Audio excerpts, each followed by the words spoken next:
The late afternoon sun hung low over the Montana grasslands, turning every blade of prairie grass into a thin, trembling line of gold.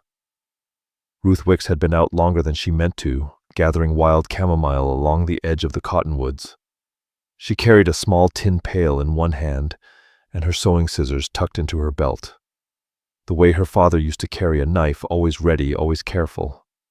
The prairie was quiet in that gentle way it got toward evening. A hawk wheeled overhead, crying once. The breeze lifted the hem of Ruth's skirt and carried the smell of sage and dry earth. She loved this hour when the world softened and grew still, and the loneliness of her small cabin didn't feel so sharp. She had just bent to cut another handful of chamomile when she heard it.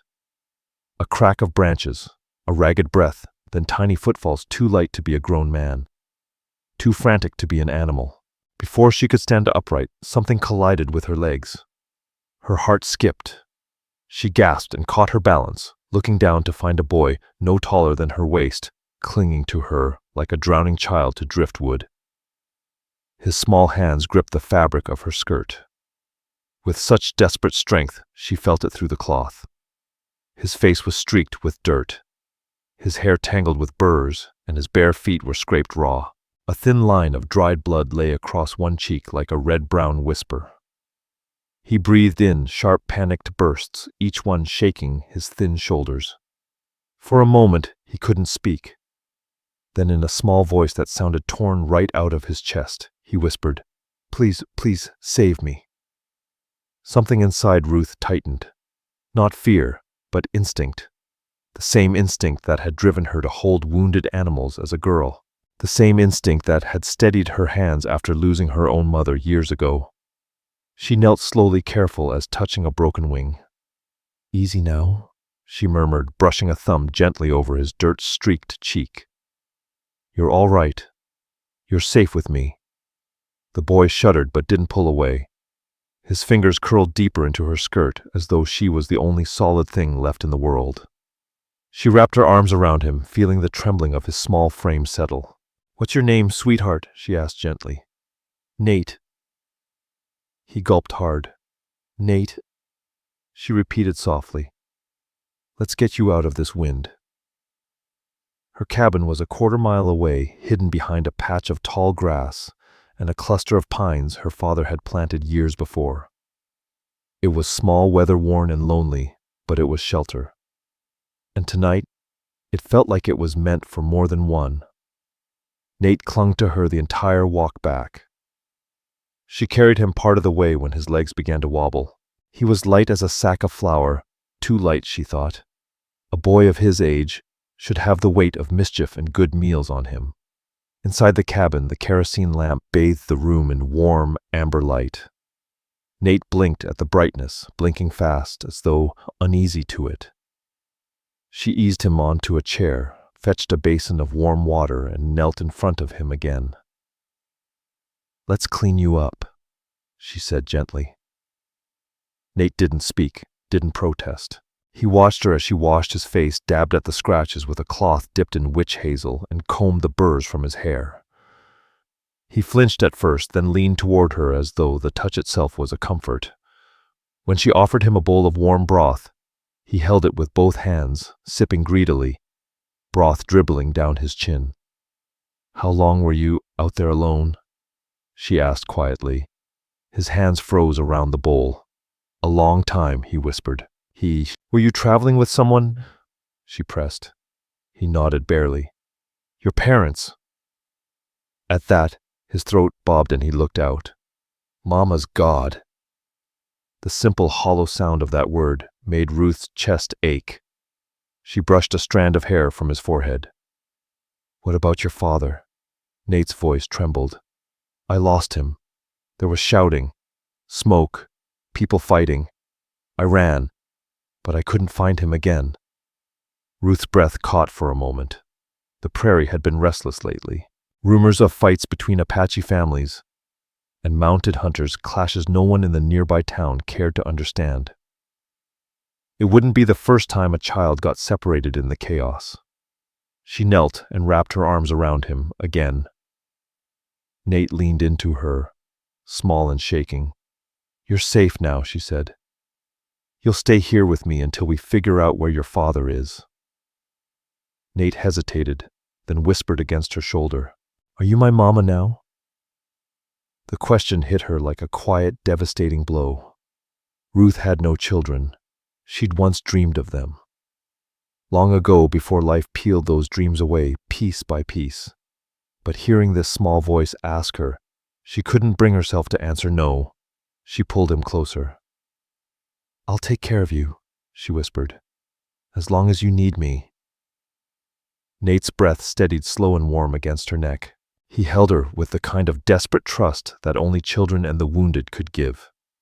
Outside, the prairie wind hummed against the walls, steady and impatient. But for the first time in years, Ruth Wicks felt something new inside her small cabin.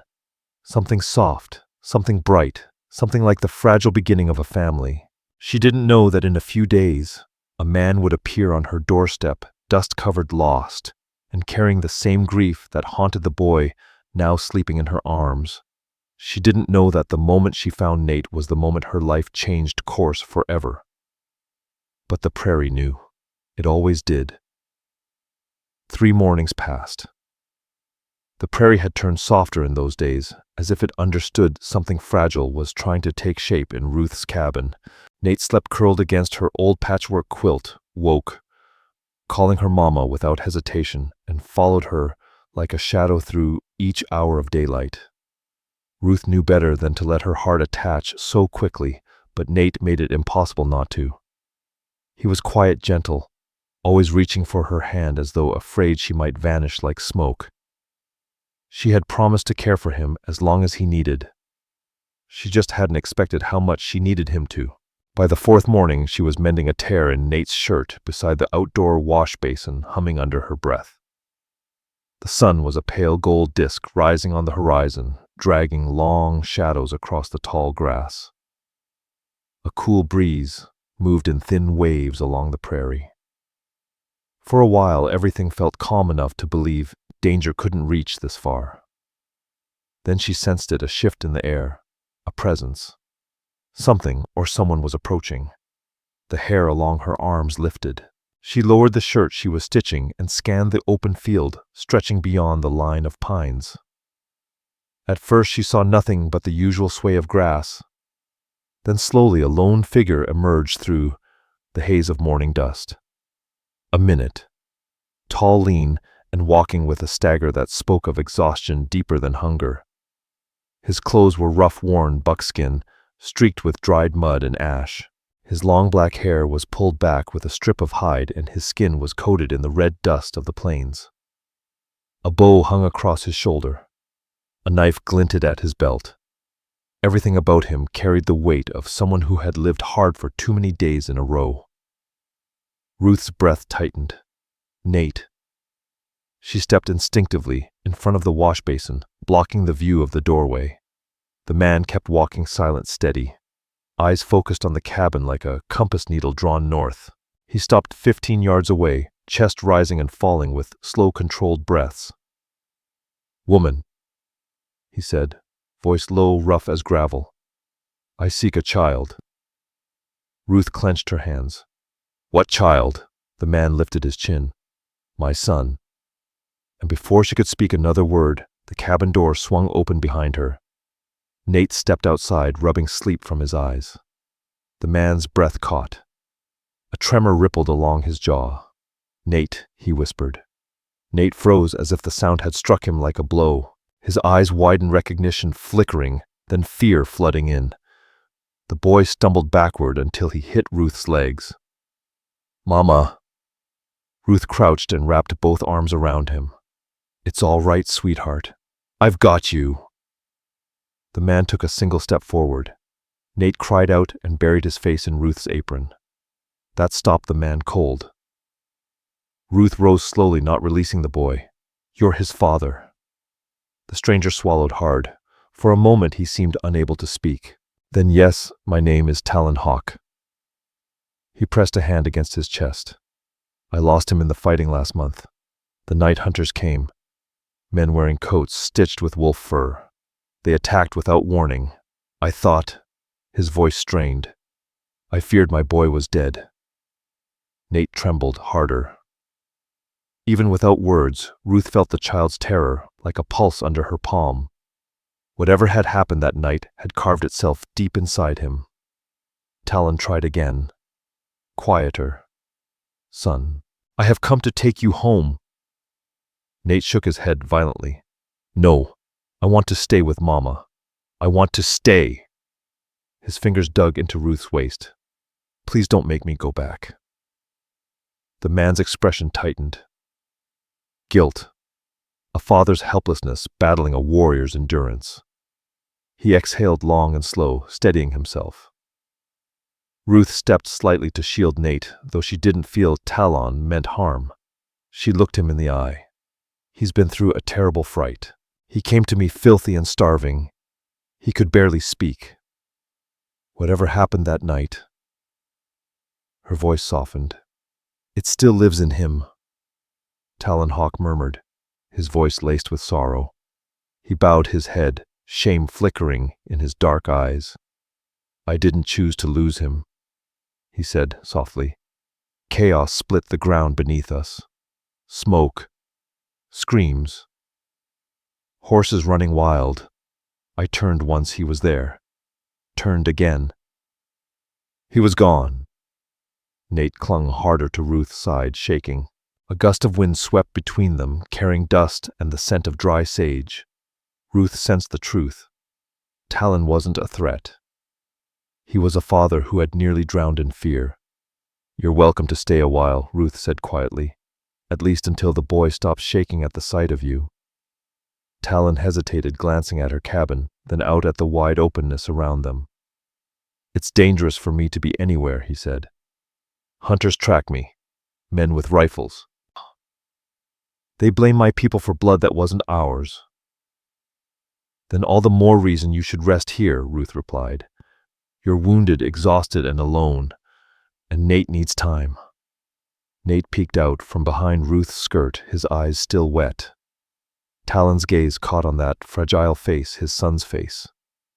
And something inside him cracked just enough for Ruth to see it. He nodded once. I'll stay, he murmured, for him. Ruth reached down and squeezed Nate's hand. Why don't you help me fetch water for breakfast? She whispered. Nate nodded timidly. Talon watched as the two walked toward the well, Ruth's steady gait. Nate's small hand wrapped around hers. A mother and son in every way except blood. A shadow crossed the warrior's expression. Not jealousy or anger, but something far lonelier. The ache of a father who had lost his place in his own child's heart. Ruth felt it too. As they reached the well, she turned. Talon was still standing where she'd left him, shoulders heavy with dust and regret, watching his son the way a man watches the last ember of a fire he feared had already gone out. The prairie wind stirred again, bending the grass around him. He looked like he had walked through a world of ghosts just to stand on her land. And though neither of them would say it aloud, not yet their lives had just become tangled in a way none of them could walk away from. Not the father, not the child, not the woman who now held them both together. The first night with Talon under her roof felt strange in a way Ruth hadn't known in years. Not empty quiet, but watchful, cautious, as though the cabin itself was adjusting to new breath. New footsteps, new lives tangled together. Ruth spread a wool blanket and a bedroll for Talon near the hearth. Nate refused to sleep anywhere except her small bedroom tucked under her patched quilt. Talon didn't protest. He only nodded with a resigned sadness settling onto the hard floor as though he'd slept on worse 100 times. Which, judging from the scars along his arms and the way he woke twice before dawn, whispering Nate's name, he had. Morning came with a cold wind rolling off the plains. Ruth cooked corn cakes and fried salt pork in her cast-iron skillet. The savory smell filled the cabin. Nate emerged first, rubbing sleep from his eyes. Talon followed a moment later, standing quietly near the window, as though uncertain of his place. Sit, Ruth said gently. Breakfast won't bite. Talon obeyed, though stiffly. Nate sat beside Ruth, well away from his father, his small shoulder pressed tightly to hers. Talon noticed. He stared down at his plate. They ate mostly in silence until Nate tugged Ruth's sleeve. "Mama, can we mend my shirt after breakfast, the one with the blue stitching?" Ruth smiled. "Of course we can." Talon's eyes flickered hurt and shot at once. Hearing Nate call another person, "Mama," must have sliced through him.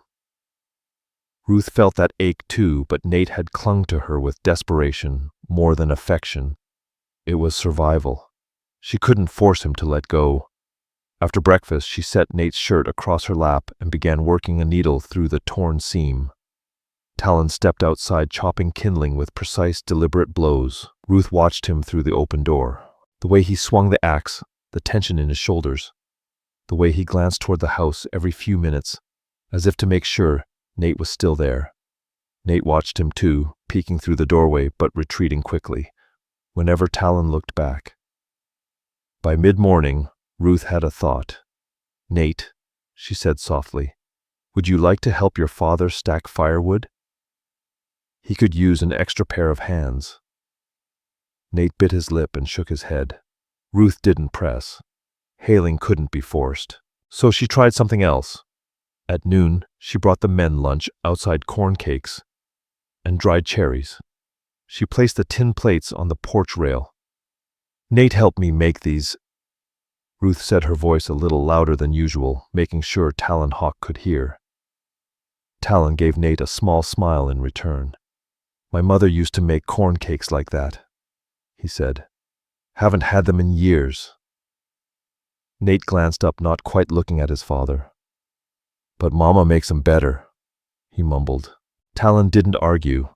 He just nodded as if agreeing with every word. The afternoon passed and Ruth saw more chances to mend the fragile bridge between father and son. Talon worked on the slanted porch step, steady and focused. Ruth made sure Nate saw how carefully and skillfully he worked. When a gust of cold wind kicked up dust, Nate sneezed and Talon instinctively stepped forward, placing a gentle hand on the boy's back before catching himself and pulling away. Nate stared at him with confusion. Ruth couldn't read the look on his face, neither fear nor comfort, something in between. Near sunset, Ruth and Nate returned from gathering pine needles behind the house. The horizon glowed orange as the prairie stretched endlessly empty and wide. Talon was on the roof repairing the leaky shingles, balancing carefully on the rafters. Every now and then, he tested the boards under his weight, making sure they'd hold up for winter. Ruth couldn't remember the last time she'd seen a man work with such quiet determination. When he climbed down, she offered him a cup of warm tea. "You've done more in one day than I could in 3 weeks, she said. Talon shrugged. "I owe you, both of you," he replied. "You don't owe us," Ruth said softly. "You're family to Nate, that's enough." Talon looked away, almost shy, and for a fleeting moment Ruth saw something unexpected, a younger version of him hidden behind years of hardship.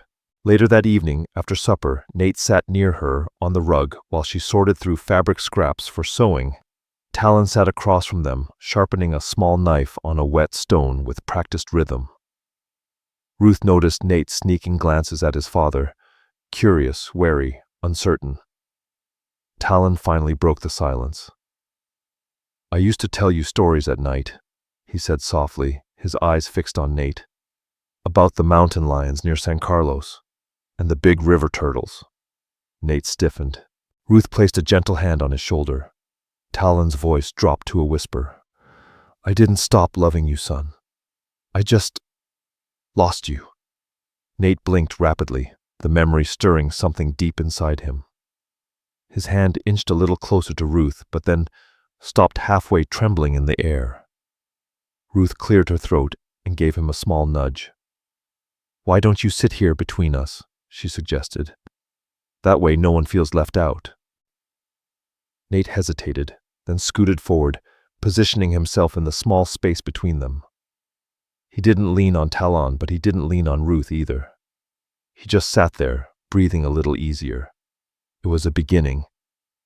Talon exhaled shakily, like a man grateful for water after days of thirst.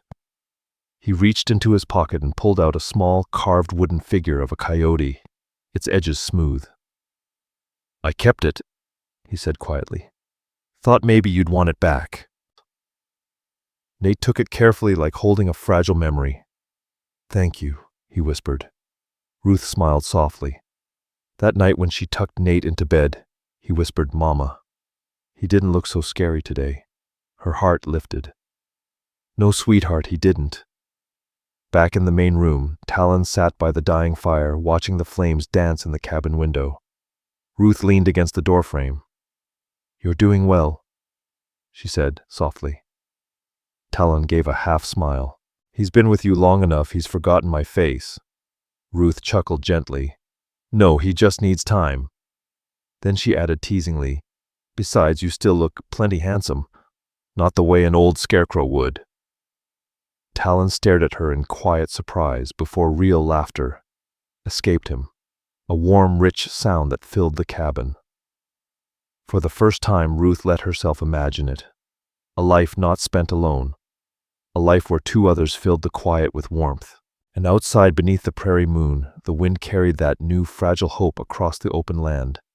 A whisper of the family they were slowly becoming. The first sign of trouble came with the wind. It carried a restless edge that evening, sharp and unsettled, whistling through the cottonwoods, as if warning the prairie to brace itself. Ruth felt it long before she saw anything. The air had a way of speaking to those who lived alone on open land. And tonight, it whispered of danger. She and Nate had spent the day in town, selling hand-stitched shirts and skirts, from a burlap sack, the sack swinging easily over Ruth's shoulder. The sun had dipped low by the time they started home, turning the prairie sky into a smear of red and violet. Nate's small hand stayed wrapped around hers, his steps dragging with exhaustion. "You did well today," Ruth told him, squeezing his fingers. "Sold every last button down." Nate grinned sleepily. "'Cause Mama makes them better than anybody," he mumbled. Ruth laughed softly and brushed his hair from his eyes. "Maybe so." It wasn't until they crested the last hill before her cabin that Ruth saw them, 3 horses tied to her fence post. Dark silhouettes against the fading light. Her breath caught instantly. No one ever visited her, not at this hour, and certainly not like this. Nate noticed the stillness too. "Mama," his voice thinned with fear. "Those aren't our horses." "No," Ruth murmured. "They aren't." That was all it took. The adrenaline surged through her chest. She grabbed Nate's hand firmly. "We're gonna walk quiet, all right, and fast." They dropped low and slipped through the tall grass that hugged the edge of the property.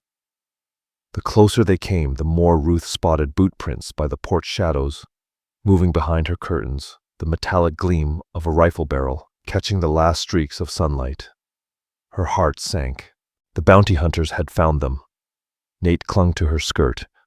"Mama, is it them? The men chasing Daddy?" Ruth didn't answer. She didn't need to. The truth was heavy in her silence. When they reached the back of the cabin, she crouched, gently cupping Nate's cheek. "Listen to me, sweetheart. We need to be brave. We're going to get your father and hide. You stay right next to me no matter what." Nate nodded, eyes wide, already trembling. They slipped inside through the back door, quiet as thieves, and found Talon standing in the center of the room. Muscles tight, bow in hand, eyes sharp as flint. He didn't need her to explain. The sound of horses, the shadows outside, he knew. "3 men," Ruth whispered. "Rifles, they're on my porch." Talon's jaw tightened. "They followed my tracks. I should never have—" "Stop!" Ruth grabbed his arm. "You are not to blame for staying alive." Before he could respond, a heavy fist pounded on the door, rattling the hinges. "Open up!" a man barked. "We got questions for the woman living here." Nate whimpered, burying his face in Ruth's side. Talon reached for his knife, but Ruth caught his wrist. No fighting them will kill us all. Another pound, louder this time. The door frame shuddered. Ruth's mind raced. She needed a plan, a lie, a hiding place. Then it hit her, the cellar. The old root and liquor cellar her father had built decades ago, hidden beneath the floorboards and covered by a thick wool rug. No one visiting casually would ever know it was there. She turned to Talon, her voice steady despite the panic hammering in her ribs. "Take Nate," she whispered. "Both of you, hide in the cellar." Talon blinked. The what? She didn't wait. She grabbed the edge of the rug, yanked it back, and revealed the old iron ring set into the wooden plank. She hooked her fingers through it and pulled hard, the square door lifting with a protesting groan. The low, cool darkness below them felt like safety. Talon stared down in disbelief. "You built this?" "My father," Ruth said, "used it to hide barrels when Prohibition rode through this county. No one knows it's here, not even the sheriff." The men outside hammered again. "We ain't asking nice no more." Nate's small hands clung to Ruth's sleeves. "Mama, I'm scared." Ruth pulled him into a fierce brace. "I know, sweetheart, but you're going to be safe. Go with your father. Stay quiet until I call." Talon lifted Nate with trembling hands. The boy wrapped his arms around Talon's neck, still shaking. The gesture stunned Talon, his breath hitched, but there was no time to linger in that emotion. "Go!" Ruth urged. Talon descended the ladder, whispering calm words to Nate in Apache, his voice low and soothing. When they disappeared into the darkness, Ruth lowered the hatch, slid the rug back into place, and forced her breath to steady. The door splintered under another heavy blow. Ruth strode across the room, lifted the latch, and opened it before they could break it down. 3 men stood on her porch, coats, dusty boots caked with mud, each carrying a rifle slung too casually to be friendly. Their leader held out a crumpled sheet of paper. "Evening, ma'am," the man said. "We're looking for a fugitive Apache. Seen him passing by." He shoved the wanted poster toward her. Talon's face stared back at her from the crude sketch. Ruth didn't blink. "No," she said flatly. "Never seen him before." The man squinted past her shoulder. "Funny. Folks said he came this way. You sure you ain't hiding anybody?" One of the men sneered. "Quite sure," Ruth replied coolly. "And unless you've brought pie and coffee, you're trespassing." A whole pack of armed men crowding a woman's porch after dark. Someone might call that improper, don't you think? The man exchanged uncomfortable glances with his comrades. "Watch your tone," the leader muttered, stepping closer. "You don't want to get mixed up in this. I'm already mixed up." Ruth snapped her voice, cutting through the tension. "You're on my land." For a long, agonizing moment, no one moved. Then the leader spat off. The porch jerked his chin toward his men and stepped back. "Come on, she ain't worth the trouble." Ruth watched as they mounted their horses and disappeared into the darkening prairie. Only then did she allow herself to breathe again. She bolted the door and dropped to her knees, sliding the rug aside. She yanked open the cellar hatch. "Talon," she whispered. "Nate, it's safe now." 2 pairs of eyes looked up at her from the shadows, one filled with fear, the other fierce, a bond stronger than words between them. And in that moment Ruth knew. This place could no longer be home. Not with danger so close. Not if she was going to protect the 2 people she loved. Tonight had changed everything, and tomorrow they'd have to run. For a long moment after Ruth lifted the cellar hatch, no one moved. Talon's dark eyes locked on her sharp, even in the dimness, as though he was still weighing whether the danger had truly passed. Nate was pressed against him. Small fingers tangled in the fringe of Talon's worn shirt. The weight of the fear he'd been carrying was still heavy on them both. "It's all right now," Ruth whispered, her voice trembling with the exhaustion of the last hour. "Come on out. They're gone." Talon climbed the ladder first, lifting Nate gently under the arms to help him up. When the boy reached the surface, he darted straight into Ruth's arms, clinging to her tightly, his breath quick and uneven. She held him close. "I told you I'd keep you safe," she murmured. Talon stood behind them, shoulders sagging with the weight of relief, but also something heavier. Guilt, maybe. His gaze swept the cabin, resting briefly on the splintered doorframe where the men had pounded. Then he looked at Ruth, jaw clenched. "This place isn't safe anymore," he said quietly. "They'll circle back. Men who smell blood don't give up easy." Ruth met his eyes and saw the truth in them. Her father's cabin, the last piece of family she had, no longer felt like home. Not with hunters prowling the prairie. Not with Nate's small body still trembling in her arms. Nate seemed to feel the shift in the room. He looked up at Talon, then at Ruth. "Are they coming back?" he asked softly. Talon knelt beside him, placing a steady hand on the boy's shoulder. "Maybe," he answered honestly. "We can't know, but we'll be gone before they do." Nate's eyes filled with panic.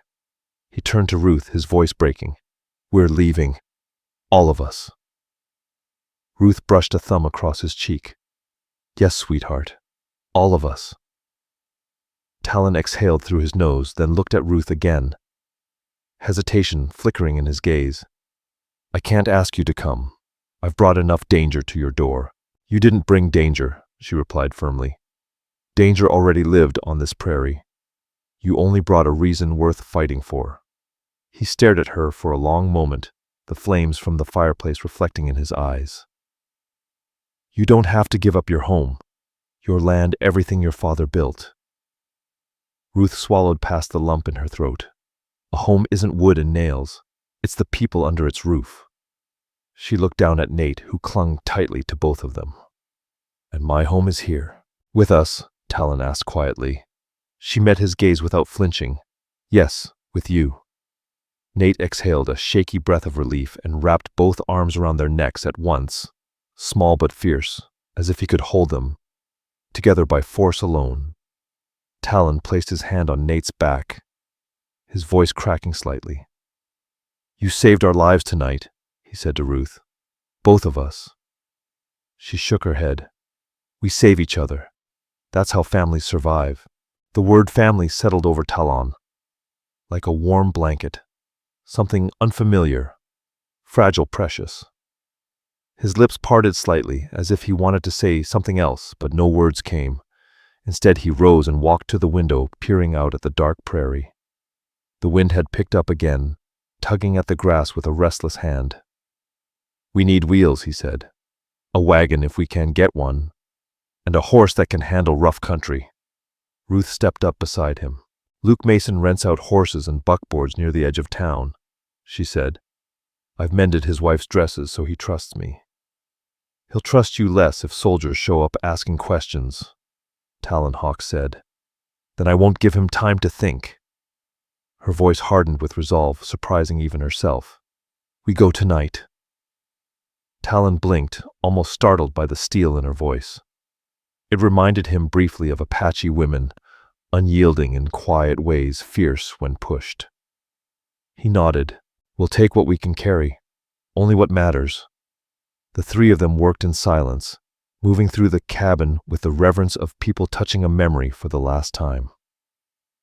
Ruth packed her basket of sewing tools, 2 spare blankets, a tin of dried beans, and Nate's small wooden coyote carving. She placed it gently in the sack, knowing he would want it. Nate collected pebbles he'd lined along the windowsill, stuffing them into his tiny pockets as though they were rare treasures. Ruth didn't stop him. Talon took only his bow, his quiver, a change of clothes, and a small pouch of sacred herbs tied to a leather cord.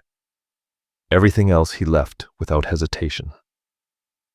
Within half an hour they slipped out the back door into the night.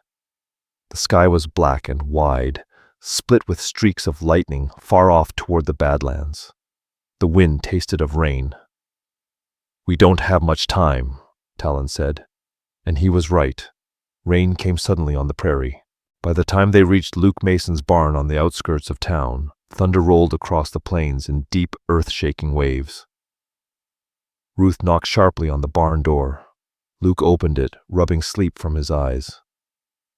Ruth Lord above, it's near midnight. What are you? He spotted Talon behind her, shadowed by stormlight. His expression changed instantly.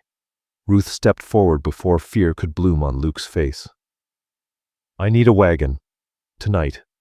No questions. Please, she added. Luke stared at her, confused, wary. Then he saw Nate. The boy stood between Talon and Ruth, small hand gripping theirs. Something in Luke's hard stare softened. Storm's coming, he muttered. Could be hell. Please, Ruth said again. After a long moment, Luke nodded. Take the old 2-horse buckboard out back. She ain't pretty, but she'll run. Ruth squeezed his arm in thanks. Talon quickly loaded the wagon, while Ruth harnessed the bay mare and the spotted gelding. Rain began to pour heavy and cold, soaking them through in seconds. Thunder cracked overhead like rifle fire, but they drove on. Talon's muscles tightened as he guided the horses into the storm. Ruth held Nate close beneath her shawl, whispering comfort into his hair. Lightning split the sky. The wagon lurched over ruts, the wind howling like spirits across the prairie. After several miles, the land opened into rolling green darkness, and Ruth leaned her head against Talon's shoulder. He didn't pull away. Do you regret leaving? He shouted over the storm. Ruth's answer was soft but certain. No. My life began the day Nate ran into my arms and the day you walked out of the dust. Talon's grip tightened on the reins. In the shadows, Ruth saw his throat bob. Thunder rolled again. Rain washed away every trace of their tracks. And together, for the first time, they rode toward a future that belonged to all three of them. The storm chased them through half the night, beating the canvas top of the buckboard like a drum. By dawn, the worst of it had passed, leaving the world washed clean and glistening. Mist rose from the grass in soft ribbons, as though the land were sighing after a long cry. The horses trotted slow steam, drifting off their flanks in the cool morning air. Nate slept against Ruth's chest, wrapped in her shawl. Talon's hands held the reins loosely, now his broad shoulders easing from their tension for the first time in hours. They'd traveled more than 50 miles through the storm, and now the land stretched wide and untouched ahead of them, shimmering under the early light. It felt like a place beyond anyone's maps, beyond anyone's anger or vengeance, a place where the past couldn't follow. Ruth lifted her head, taking in the sweep of the rolling hills, the way the horizon curved gently into the distance.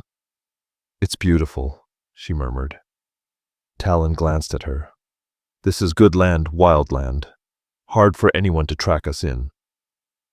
Hard for anyone to find us, Ruth added softly. He gave a faint nod. That too. Nate stirred, then blinking sleepily, and pushed his small face up from her shawl. Are we safe now? The question came so quietly it almost vanished in the wind. Ruth kissed the top of his head. Yes, sweetheart. I think we finally are. Talon looked at his son and over the rain as though he wanted to believe her, more than anything. By midday, they had reached a stretch of prairie, unlike the harsh scrub they had left behind. Here the grass grew thick and green, swaying like waves in the wind. A narrow creek wound through the valley, a silver thread stretching across the land, and wildflowers in golden purple and soft white hues dotted the banks. Cottonwood trees cast long shadows, their leaves whispering softly in the breeze. Talon slowed the wagon, scanning the land with the eyes of a man who had spent most of his life reading Shelter from Shadows. This, he said quietly, is where we stop. Ruth breathed out in relief. She didn't care where here was, only that they were together and free. Talon drove the horses to the creek, letting them drink while Ruth lifted Nate down from the wagon. The boy's bare feet sank into the cool grass, and he laughed a sound so pure it carved something sweet inside Ruth's chest. He ran down to the water, splashing ankle-deep, chasing minnows, as if the world had just offered itself to him anew. Ruth watched him with a soft smile. Then she turned toward Talon, who was unloading the wagon with calm purpose. Do you think we can make a home here? She asked. Talon paused, looked at the sky, then the land. Yes, he said simply. Home starts with people, not walls. Ruth stepped closer. Then we already have one. Talon's breath caught for half a second, a subtle shift crossing his face, a tender, unguarded moment. They spent the afternoon building the beginnings of shelter. Talon cut branches and lashed them into a frame. Ruth spread the wagon canvas across the top, creating a makeshift roof. Nate gathered stones and laid them in a circle for a fire pit, proud as a young ranch hand. By sunset, their simple camp was ready, a rough, humble start, but theirs. Talon kindled the fire, coaxing the flame with practiced care. Ruth cooked a pot of beans while Nate sat on Talon's lap, tracing the worn leather of his father's bracers with small, curious fingers. This place smells like freedom, Nate said, suddenly. Talon chuckled low and warm. Freedom has a good smell. After they ate, they settled onto the grass together. The sun bled into the horizon in bands of orange and rose, painting the sky with colors too beautiful to belong to troubled people. The prairie wind brushed over them, gentle as a mother's hand. Nate lay between them, head on Ruth's arm, feet resting against Talon's thigh. His wooden coyote toy sat beside him in the grass. Daddy, Nate said softly, "Are you going to stay?" Talon froze. The question struck deeper than any blade ever had. Ruth's hand found Nate's shoulder. "Your father's not going anywhere, sweetheart." Talon swallowed hard. "No," he said quietly. "I'm staying. Always." Nate's small fingers reached for Talon's hand and curled around it. Talon closed his own hand gently in return, holding that fragile trust with care. As the last light faded, Ruth leaned her head against Talon's shoulder. He didn't move away, just shifted slightly so she fit there more comfortably, as though he'd been waiting for the moment.